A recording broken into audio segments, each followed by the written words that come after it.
So the first one that we have today is, am I the asshole for leaving the hospital after my sister gave birth and announced the name of her baby?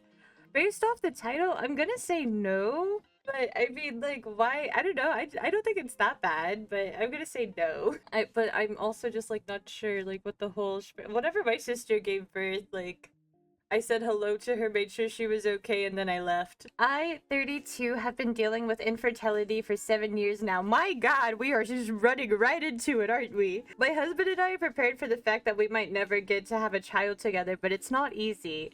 We're both currently in individual therapy to help us process all of this and find a way to be at peace regardless of what the future holds for us, but I truly hope that we are lucky enough to have a child. My husband and I have baby names picked out. Oh, this is sad. We never talk about them, but we have a little note on our baby name book with our boy and girl name picked. This is so sad. It's in our bedroom. We don't look at it much anymore, but it keeps us hoping, you know? How are you supposed to process it if you just have it there? I don't. Anyway, that's not my business. My sister, 36 female, has 5 daughters, and 2 weeks ago she gave birth to her first son. My husband was working, but I was at the hospital with my parents and my sister's in-laws waiting for the birth. Once he was born, we were called in to meet my nephew, and my sister told us they'd chosen the name Elio for him. She said the name was originally mine and my husband's top choice, but since we wouldn't be having any kids after all this time, she decided they should use it and not let the name go to waste being kept secret by me. What the f? Oh my god, that's f***ed up. What do you mean? Oh my god.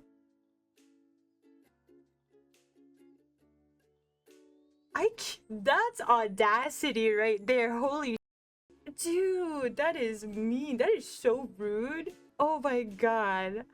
It was then I remember seeing my sister at my room while she was pregnant a few months before. I thought nothing of it at the time, but realized she'd been snooping. My parents asked how she could do that without talking to me first. I'm glad the parents noticed right off the bat that that's dope. Oh my god. Oh my god, my sister replied that it seemed a shame to waste a perfectly good name if I asked her not to use it.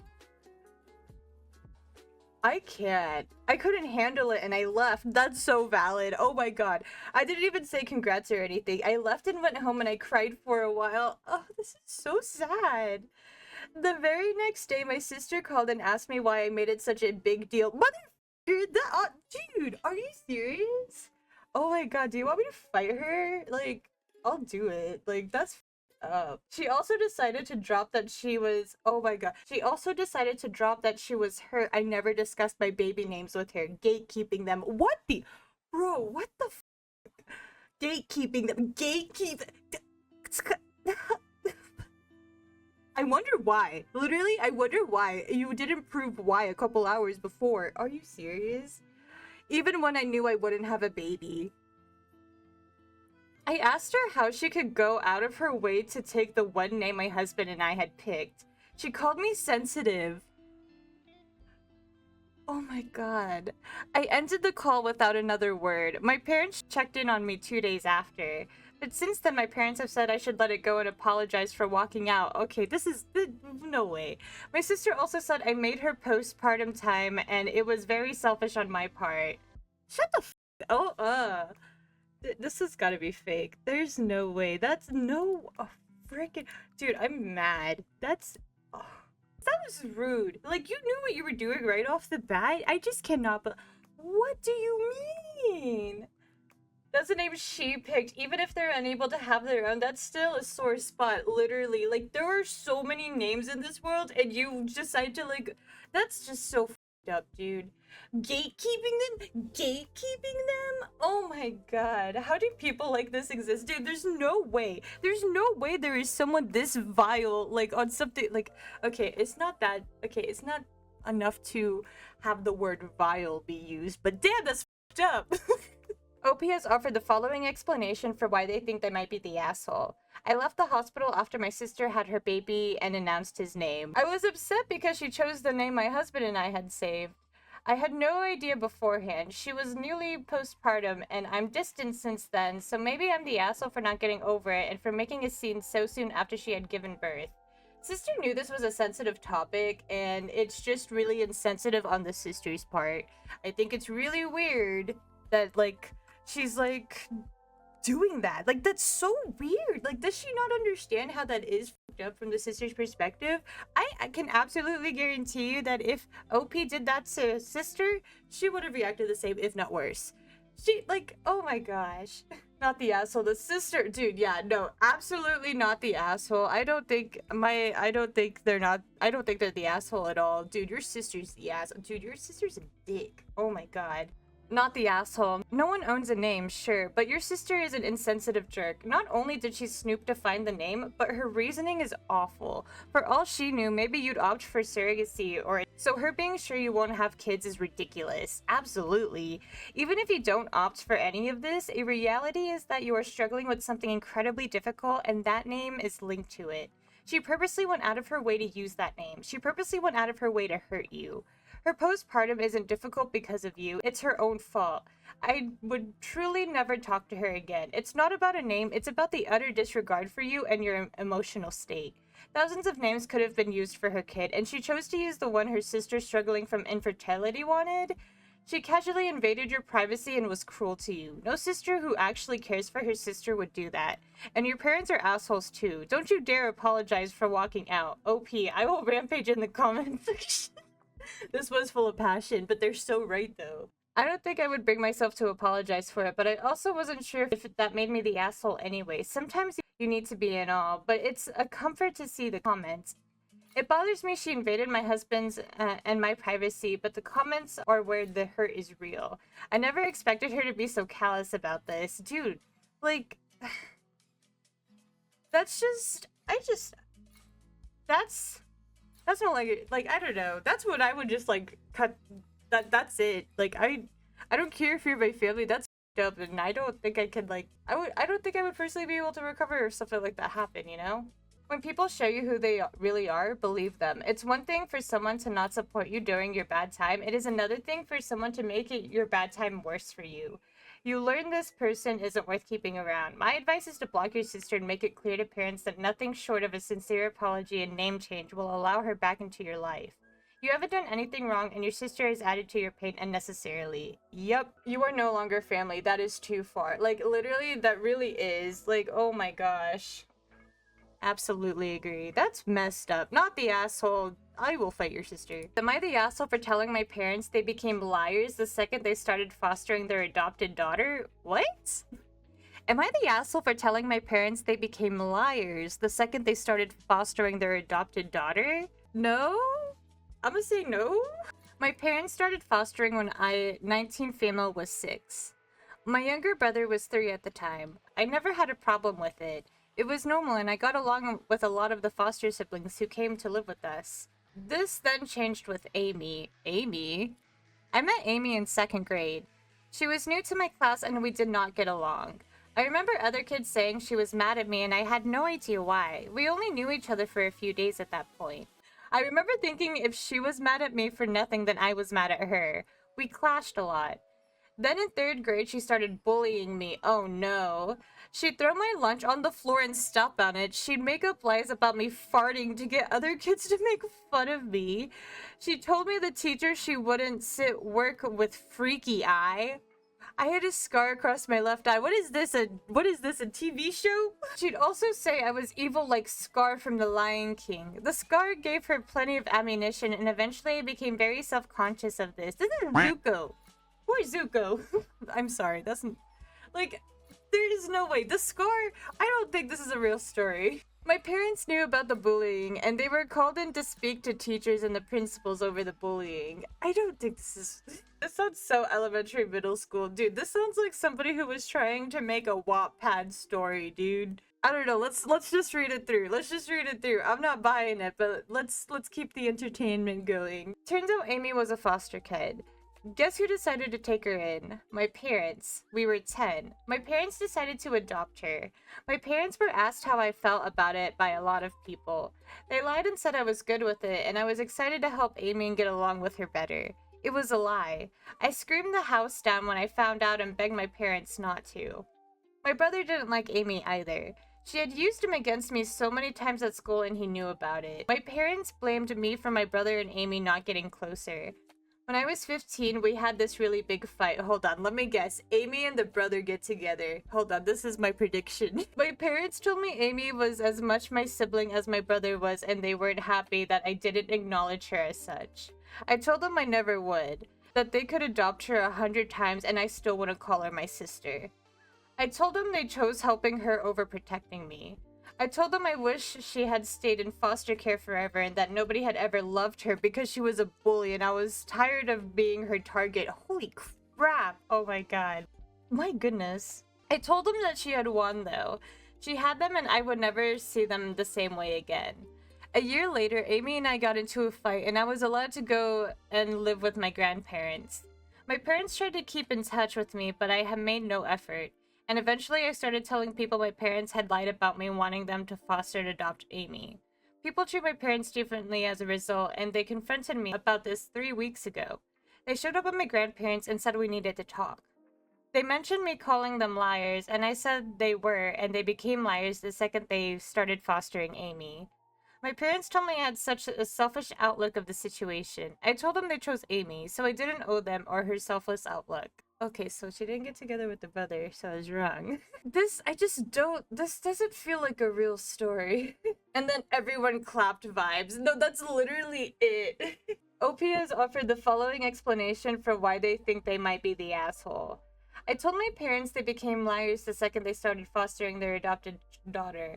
I have also been telling people about the lies they have been telling. This might be me behaving petulantly and childishly, so I would be the asshole for those reasons alone. I don't think I said those words right, but not the asshole. I mean, okay, all right, here, I'll look at it from like a perspective if this was real. I'll give you that, and I'm so sorry if it is. I'm just really having a hard time believing it. I'm sorry. But if it was real, not the asshole. When you're airing out your dirty laundry, but it's your dirty laundry you want to air out, you know, and you're involved and you were hurt pretty badly. So I mean, but it is hurtful to say that no one will ever love her. But I mean, she also was bullying you, so I mean, like you both are having like very negative feelings. So I mean, that makes sense, you know. But total asshole ring, a liar, liar, liar, pants for hire. It is higher. You would know, liar. So like everyone sucks. Yeah, honestly, everyone sucks here. Yeah, everybody sucks here. Committed the ultimate sin and lied on Reddit. How dare they? Am I the asshole for blaming my wife after I got fired? I'm gonna say yes, but I just... Who knows? I mean, my initial reaction is yes. But thinking about it, I can see it because, okay, listen, because fresh on the mind is I heard this thing on TikTok. I know, listen, shut up. But I heard this thing on TikTok where people were like, ways that people, army wives trying to bring their military husband home. And they would be like saying all this off the wall shit that would just like try to make them come home and stuff. And so it's like, I can see that. Like that's the situation that makes me think of the like how the wife could be the asshole. My wife, 36 female, and I, 37 male, have been married for 5 years, and I have a 4-year-old son. My wife is a pediatrician, and I work in marketing. Our son is in daycare during the day and recently moved up to a new preschool room. The first few weeks in the new room were fine, but then he became friends with a couple of older boys in the class and began to have some behavioral issues. The 3 boys seem to feed off each other's energy and can get really rambunctious and play too rough. Games of tag will regress into pushing, shoving, and hitting. Nap time comes with them tossing pillows at each other and being disruptive. Disagreements turn into hitting and throwing. We've had meetings with his teachers and the director and changed the way we do a few things at home. We've tried different types of goal setting, positive reinforcement, multiple conversations, taking away of privileges, etc. But his behavior continues to be disruptive at best and dangerous at worst. We're exhausted. Next step is getting him in touch with a behavioral therapist. Thankfully, my wife knows a few of them and they can expedite the scheduling process. It's gotten to a point where we have to pick him up from daycare in the middle of the day multiple times. The daycare has both of our cell and work contact numbers, but they only seem to ever be able to get a hold of me. Oop. I've had to leave work probably 7 to 8 times in the past 2 months to get him. Every time daycare calls me, they say they tried my wife, but she didn't answer. I will then call and text my wife to see if she can get him, but her responses are always delayed to the point that daycare had called me back before to remind me that our son needs to be picked up. I understand she has patients to attend to, but she also has a family. After the last 2 times I had to pick up our son, my boss told me that I can't keep doing this. Then it happened again. I tried getting a hold of my wife, but she didn't answer or return texts. I told my boss I had to go pick up my son, and he told me if I leave to not bother coming back. I tried my wife again, and still nothing. I waited an hour until daycare called me again and told me I need to come and get our son. So, I left work and got a phone call later that day that I am fired. My wife finally called after I got home with our son. She apologized for not getting back to me sooner and gave excuses about patients. He's literally a doctor.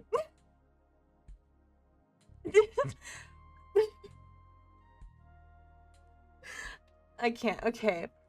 I told her that I don't want to hear it, and she doesn't need to make more excuses because I got fired, so now I can just stay home with her son anyway. She wanted to know more, but I told her I don't want to talk about it. After we got our son to bed, she asked if I wanted to talk about it, and I told her that her dedication to her job and her patience cost me my job. I told her that she never once made arrangements to pick up her son, and now we're a one-income family. She told me it isn't her fault that I'm being a jerk for blaming her. Okay, this is not giving... My question is, did you bring up to your wife that, like, your boss was, like, getting onto you for how often this was happening? Was this a conversation, or did you wait until you were, like, about to be fired? Especially if you know that she has a history of not being able to respond, but she's also a pediatrician? I'm gonna say yes, the asshole. I just feel like there was a few... Like, how has it not been discussed beforehand? I don't get it. Sounds like you're both bad parents. Like, oh my gosh. Like, I feel like I don't know, I'm gonna stick with yes. I'm gonna stick with yes. OP has offered the following explanation for why they think they might be the asshole. My wife and I have been struggling with our son's recent behavioral issues. His daycare has called to have him picked up early multiple times. It has been me going to get him every time because my wife won't answer her phone or return calls text. It ended up costing me my job. I pretty much told my wife it's her fault, and she told me I'm being a jerk for blaming her. I think I might be an asshole for blaming my wife after I got fired. And after your boss said that you were on thin ice, did you bother sitting down and explaining the situation so you can make the arrangements? Literally, I feel like before you end up getting to the point of, like, being close to fired or anything like that, you have to talk to your partner and be like, this is becoming, like, a thing. You know by now it's gonna take her a while to respond because she is making excuses. She is doing her job too. Did you and your wife discuss how to get a hold of her after the first instance? Did you discuss alternate arrangements, i.e. someone else who could pick up a family member, backup babysitter? The story reads like it was a problem. You knew it was a problem, nobody talked about it, and boom, fired. Yep. Yep. Yes, we talked about this so many times. I feel some weeks we didn't talk about anything else. She always made excuses about why she was unreachable and said that she would do better, but nothing ever changed. We moved to the city about a year ago for my wife's job and don't have any family here. We also haven't found a sitter friend that we trust to watch our son yet. Let's see, did OP say anything else? Unemployed. Then we go to private school. Might as well put some of the doctor money to good use. This is weird. Maybe, or I write it out a few years and then slide by alimony and child support. What the? What? Hold on. Hold the phone. What the? What the? Your wife having contacts to expedite therapy is a huge big deal. I agree, which is why it is incredibly frustrating to find out that she never actually reached out to those contacts. Thankfully, I'm still able to set up appointments for her son. Hold on. What? I'm thinking that maybe just part-time so that he could start once he starts kindergarten, we won't need outside childcare. No need to make things too complicated. That's what got us here. Stay-at-home dad of the year, then who knows? Oh, stay-at-home dad for a year, then who knows? Because she said she has behavioral therapists that she refers some of her patients to, and she said she would reach out to them and their son. Turns out she never did. You guys now need to look around for a new daycare. Nope, I'm gonna be at stay-home dad for a while. Probably a year, okay. Called and texted her personal phone, called front desk every single time. Already set up the first appointment. My wife dragged her feet on that one too. Took me about 15 minutes. She's... Aren't you busy as a doctor? No? And maybe find a daycare that can actually handle kids, literally. Like, maybe find another... Maybe, like, you guys should have found another daycare, too. I already submitted a paperwork to cancel daycare. My wife had the audacity to ask when I'm going to start looking for another job.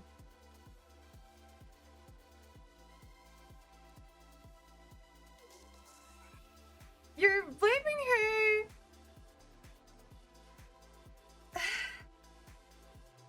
Told her I'm going to stay home that maybe a full year until it's okay. I'm just not the vibe. I'm just not getting a good vibe from this if I'm gonna be so for real. Alright, oh my gosh. This one is, am I the asshole for telling my sister it's her fault after she went on Facebook and complained about her daughter leaving the outside spigot on for 2 days? What is that? No? I'm gonna say no. Like the title says, my sister has a 3-year-old daughter. She rents a house and there is a spigot, I don't know what else to call it, on the side of the house. Apparently her daughter turned the water on and it ran for 2 days. Oh my god. She said she went outside and noticed that everything was flooded and started freaking out. Then she noticed it was left on. She says they were outside 2 days ago having a little fun, and this is most likely when it happened. She made a Facebook post with pictures of the flooded yard and was blaming her daughter, saying she had it with her? Like, your water was running for 2 straight days and somehow you didn't notice? She couldn't have had very good water pressure. Also, I feel like you can hear it running from inside the house. She called the water company and the bill is already around $400. She claimed that she had a leak, but I don't think they're buying it. No, not the asshole. What do you mean? OP has offered the following explanation for why they might be the asshole. 1. Telling my sister it's her fault that her child left the spigot on. 2. Telling her to supervise her child better, pouring salt in the wound. I'm gonna say not the asshole. I'm gonna stick with not the asshole.